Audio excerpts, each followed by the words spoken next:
Nanti waktu saya, bila berlaku kekosongan bekas Perusuhjaya dulu berhenti, maka mesti ada pengganti. Dan walaupun yang melantik bukan saya, iaitu selepas diperkenankan oleh yang di-Pertuan Agong.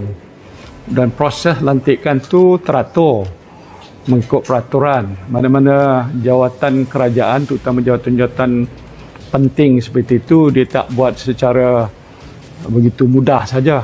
Dia harus melalui satu proses dan dia diperakukan oleh sebuah jawatan kuasa, yang mana KSN dalam kes begini mengemukakan cadangan nama ini bukan saya pilih, dia cadangkan dan diteliti dia layak dan sebagainya, itu sudah mematuhi dan memenuhi apa saja kriteria. Jadi saya fikir proses itu tidak salah, memang betul dan teratur. Jadi jangan dikaitkan dengan proses itu dengan kes yang dah kita dengar sekarang inilah. Saya tak nak ulas kes itu. Bagi saya, it is all in order. Dah pun diperkenankan dan saya tak fikir ada satu apa-apa kesalahan dari segi prosedur pelantikan dan sebagainya. Itu urusan yang telah dibuat oleh Ketua Setiausaha Negara di bawah jawatan kuasa dia dah ada. Dan saya waktu itu sebagai Perdana Menteri bersetuju untuk memperakukan pada Yang di-Pertuan Agong. Dan Agong telah pun berkenan. Jadi saya fikir tak ada apa-apa isu seharusnya dibangkitkan oleh sesiapa sekalipun. Semalam Tan Sri Muhyiddin Yassin telah menyatakan dalam sidang media beliau menyatakan pelantikan Tan Sri Azam Baki, sebelum ini Datuk Seri Azam Baki sewaktu dilantik pada 9 ataupun pada bulan Mac 2020 sebagai ketua SPRM, dia tak lantik. Dia kata orang lain lantik, orang lain bagi nama dekat Duli Yang Maha Mulia Tuanku. Jadi saya nak bagi tahu, ini surat saya ambil daripada Sesawang. Surat ini adalah surat daripada Azam Baki kepada umum, tetapi ditujukan kepada Tan Sri Muhyiddin Yassin. Ucap terima kasih kepada beliau kerana mencadangkan nama beliau ke bawah Duli Tuanku. Tapi semalam Tan Sri Muhyiddin Yassin menafikan. Begitu juga sebelum ini, riuh rendah, kata kamu tahu tentang Zeti. Zeti cerita macam-macam dekat kamu tentang YNDB. Tiba-tiba Singapura dan beberapa sumber yang kita dapat, Zeti terlibat. Diam 1000 bahasa kamu, Tan Sri Muhyiddin Yassin. Kamu sepatutnya bekerjasama dengan pihak penyiasat ataupun pihak polis. Bagi maklumat apa yang kamu tahu. Tengok, apabila kena dekat Azam Baki, tiba-tiba nama kamu disebut oleh Azam Baki, kamu nak nafikan pula orang lain lantik.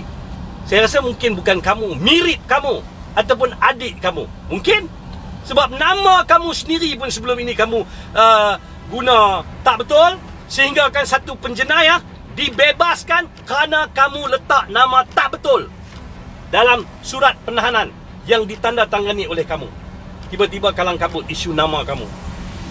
Jadi untuk itu saya berharap kerajaan keluarga Malaysia ini fikir sejenak, kajian semula tentang penubuhan Majlis Pemulihan Negara yang dipimpin oleh Tan Sri Muhyiddin Yassin. Orang ni tak boleh pakai. Orang ni gagal. Dalam isu sekecil ini pun dia nak nafikan. Apa masalah? Kamu Perdana Menteri. Apa masalah kamu nak nafikan ini? Tentang isu Zeti, kamu diam 1000 bahasa. Sepatutnya kamu bekerjasama, kamu tahu lebih banyak dalam isu Zeti. Tapi kamu diam. Kenapa kamu diam? Kenapa kamu diam? Tentu ada sesuatu yang kamu cuba nak sembunyikan. Saya percaya itu. Kamu cuba nak sembunyikan satu kebenaran dalam isu keluarga Zeti menerima wang daripada sumber 1MDB. Sekian. Assalamualaikum warahmatullahi taala wabarakatuh. Dan susulan itu, Muhyiddin telah dalam satu sidang media yang tidak berkaitan dengan isu Azam Baki, ya, sebab sidang media itu perkara lain. Tapi apabila ditanya kepada wartawan, Muhyiddin menjawab, ya, dan jawapan dia berbunyi seperti berikut.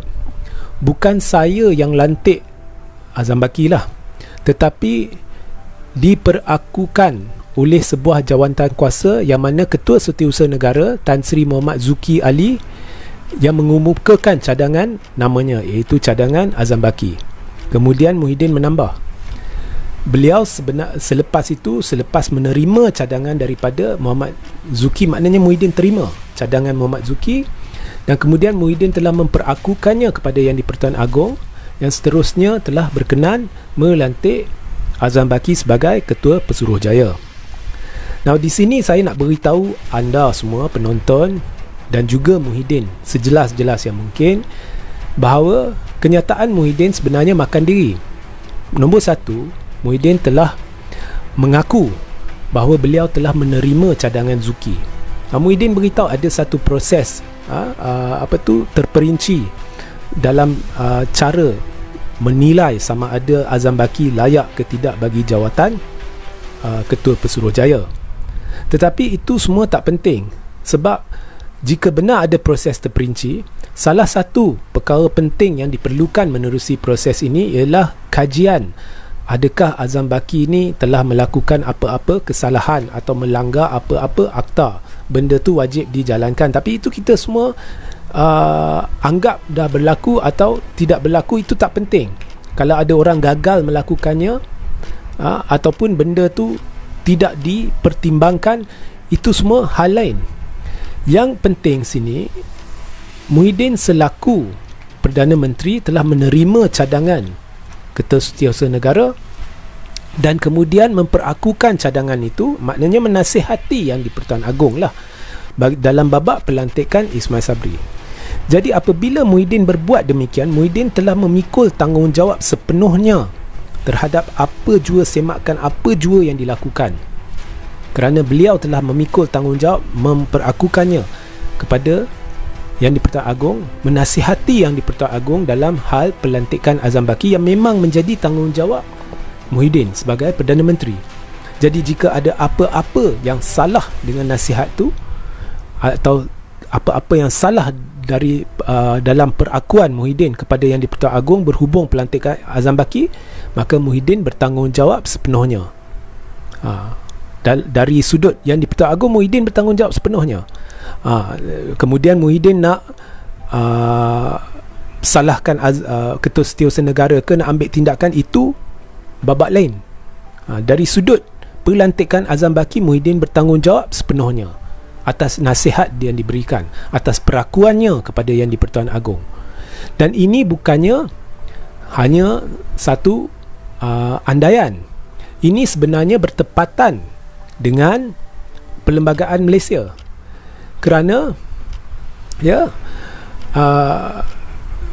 perkara 41 Perlembagaan menetapkan antara lain bahawa Yang di-Pertuan Agong hendaklah bertindak mengikut nasihat Jemaah Menteri atau nasihat seorang menteri yang bertindak di bawah kuasa am Jemaah Menteri, maknanya Perdana Menteri.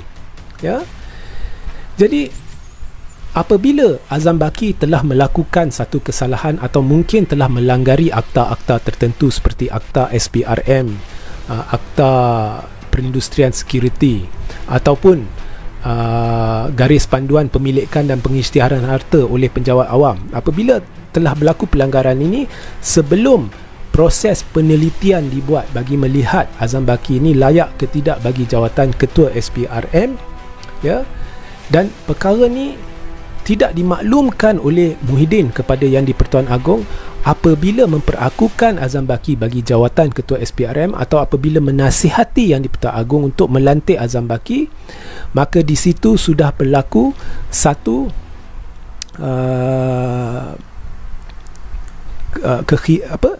Muhyiddin perlu bertanggungjawab lah sepenuhnya lah kepada perkara itu jika berlaku apa-apa yang dibongkarkan kemudian, seperti mana yang berlaku sekarang, dibongkarkan bahawa Azam Baki telah melanggari akta-akta tertentu dan disyaki terlibat dengan salah guna kuasa, maka Muhyiddin bertanggungjawab sepenuhnya kepada Yang di-Pertuan Agong.